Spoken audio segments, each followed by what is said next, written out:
আসসালামু আলাইকুম রাহমাতুল্লাহ। হ্যালো ভিউয়ার্স, দশম শ্রেণীর শিক্ষার্থী বন্ধুরা, আশা করি ভালো আছো। ম্যাথ এডুকেশন অনলাইন শিক্ষা পরিবারের পক্ষ থেকে তোমাদের সবাইকে স্বাগত।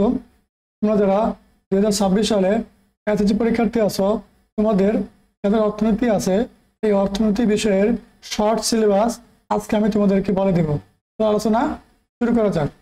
একটি কথা বলে রাখি, এর সাথে তোমাদের সকল বিষয়ের ধারাবাহিক ক্লাস আমাদের এই ম্যাথ এডুকেশন ইউটিউব চ্যানেলে পেয়ে যাবা। সেখান থেকে পর্যায়ক্রমে দেখে নিতে পারবে। চলো আলোচনা শুরু করা যাক। দেখো, অর্থনীতি নবম দশম, তোমরা এখান থেকে এগুলো দেখে নিবা। আমি এখন তোমাদেরকে সরাসরি সিলেবাসটা দেখিয়ে দিব। খেয়াল করো, তোমাদের 2026 সালের যে অধ্যায়টা পড়তে হবে এখন আমি বলে দেব। দেখো, তোমাদের এখানে বলা আছে অধ্যায় শিরোনাম পৃষ্ঠা, ঠিক আছে? তোমাদের পড়তে হবে দ্বিতীয় অধ্যায়।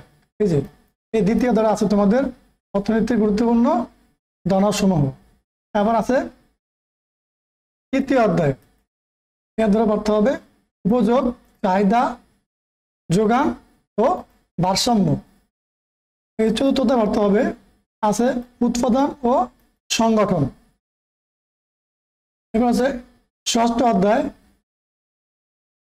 জাতীয় আয় ও এর পরিমাপ। আছে সপ্তম অধ্যায় অর্থ ও ব্যাংক ব্যবস্থা। আবার তোমাদের পড়তে হবে দশম অধ্যায় বাংলাদেশ সরকারের অর্থ ব্যবস্থা। দেখো এখানে মোট কটা অধ্যায় আছে একটু দেখে নাও। 1 2, এটা আছে 3 4 5, 6টা অধ্যায় আছে।